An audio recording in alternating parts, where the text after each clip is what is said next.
Primeira pergunta, então, pergunta do Daniel. A LGPD se aplica às relações trabalhistas?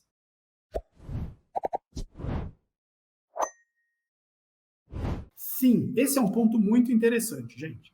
Quando as empresas começam a pensar em LGPD, elas pensam na base legal, elas pensam na base dos clientes como uma das únicas bases de dados existentes. Então, tem situações em que eu chego em empresas que trabalham o famoso B2B, business to business, né? Empresas que lidam com empresas apenas, não com pessoas físicas, e elas dizem, eu não preciso disso de adequação de LGPD, porque eu não tenho dados de pessoas físicas aqui na minha empresa. E aí você diz, mas você não tem um RH, você não tem colaboradores, funcionários, e aí esse é o primeiro ponto que a gente vê em relação à aplicação da LGPD, em relação às relações, nas relações trabalhistas. Mas a coisa é um pouco mais complexa.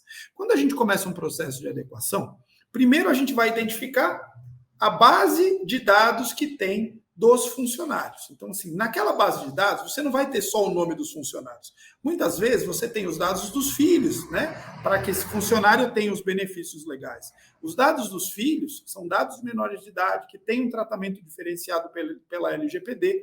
Né? Os dados dos funcionários que existem ali, num primeiro momento, nessa base de dados dos funcionários, são dados pessoais, que são o quê? Nome, RG, CPF, endereço, e-mail, telefone. Mas nessa base de dados RH, muitas vezes você vai encontrar uma massa de dados sensíveis, que são os dados de saúde. Você tem ali os exames admissionais, você tem ali os atestados médicos, você tem ali, eventualmente, os exames periódicos, que também tem um tratamento especial, conforme prevê o artigo 11 da LGPD. Então, respondendo assim mais objetivamente a pergunta do Daniel, sim, ela se aplica às relações de trabalho. A LGPD se aplica às relações de trabalho, mas não só da forma como eu estou dizendo agora, com a preocupação da empresa com os dados dos funcionários. Existe um outro lado disso.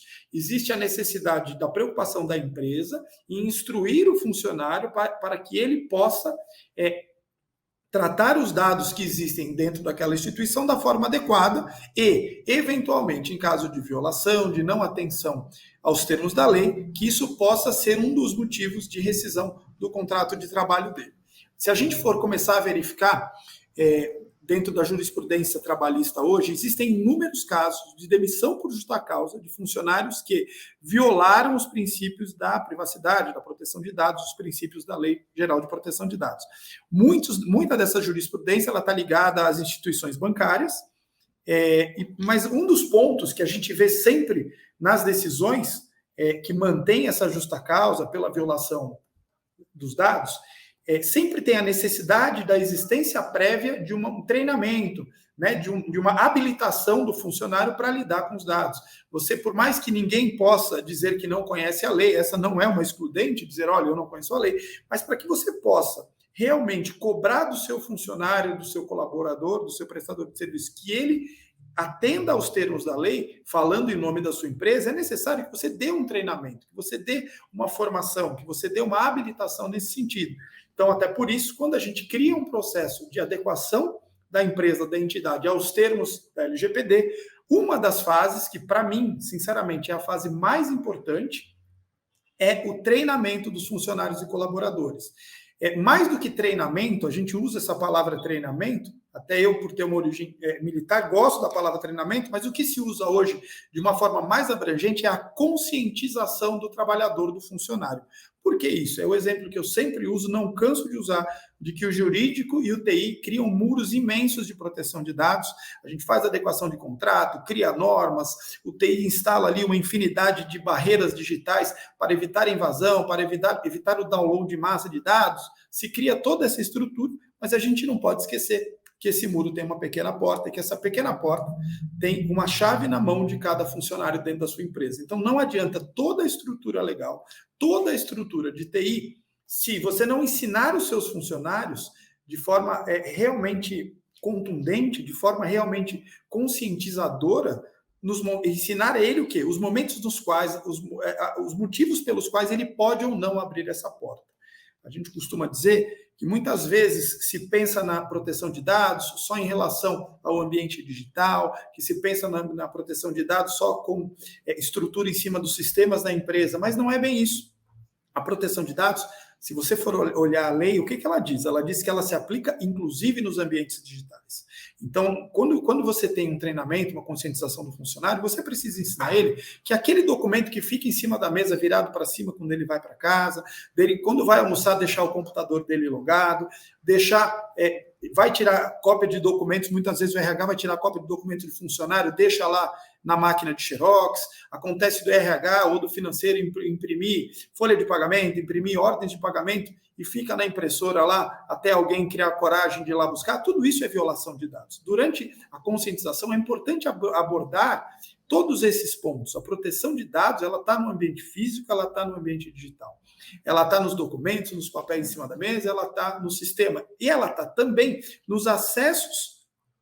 Ela está também nos acessos que o funcionário faz usando o Wi-Fi da empresa. Muitas vezes você abre as portas da empresa para uma invasão, para um vazamento, naquele clique que você dá, naquela promoção fraudulenta que vem pelo Instagram, naquele clique que você dá num e-mail phishing. Tudo isso acaba representando violação, tudo isso acaba representando vazamento de dados.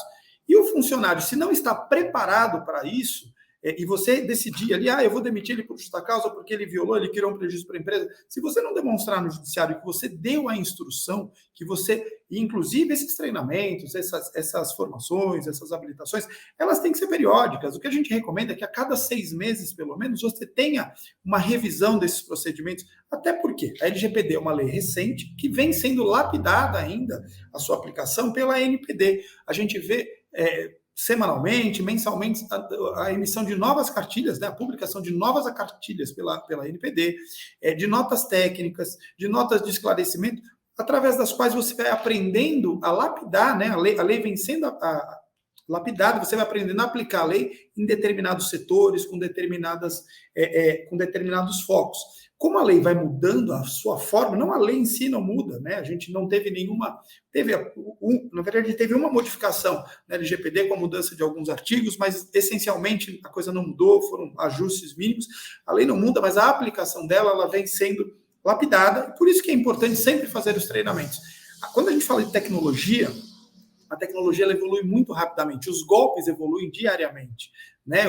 A gente tem sempre um time de pessoas trabalhando no bem, um time de pessoas trabalhando no mal, quando a gente fala de tecnologia. Então, sempre que existe um novo golpe, existe uma nova proteção, e parte-se para um novo golpe, para uma nova proteção, e se você não for ensinando isso no dia a dia para a tua equipe, você corre o risco que a tua equipe, até em boa fé, por um leve descuido ou por falta de informação, acabe abrindo as portas da sua empresa para um vazamento e uma violação de dados. Então, a questão basicamente é essa. A aplicação da LGPD nas relações trabalhistas, ela vem de um lado, resumindo, de um lado, na proteção dos dados do funcionário, dos filhos do funcionário, da família dos funcionários que vão estar ali na base de dados para fins de benefício. A gente não pode esquecer que quando a gente compartilha os dados dos funcionários com contabilidade, com gerador de folha de pagamento, ou mesmo com as empresas que fornecem os benefícios, plano de saúde, os tickets de alimentação, os vales refeição, tudo isso precisa ter uma regulamentação com esse parceiro, com esse terceiro. É importante que esses contratos tenham uma previsão com foco e com olho dentro dos ditames da LGPD. E você tem um outro lado, que é a relação trabalhista, você treinando o teu funcionário, preparando o teu funcionário para, em nome da tua empresa, da tua entidade, tratar os dados de terceiros sem gerar um prejuízo e de uma forma que você possa cobrar dele a execução do seu trabalho dentro das formas da lei. Eu gosto, dentro do trabalho que eu faço, de criar primeiro uma política na qual você prevê a proteção dos dados do funcionário, mas ao mesmo tempo criar um termo de confidencialidade, um termo de proteção de dados, no qual o funcionário se compromete a seguir as regras da lei. Bom, vamos lá, me incendi um pouco demais na primeira pergunta, vamos para a segunda pergunta. A segunda pergunta é uma pergunta do Paulo, uma pergunta muito interessante também. A pergunta é: quais são as oportunidades de atuação de um advogado em relação à LGPD?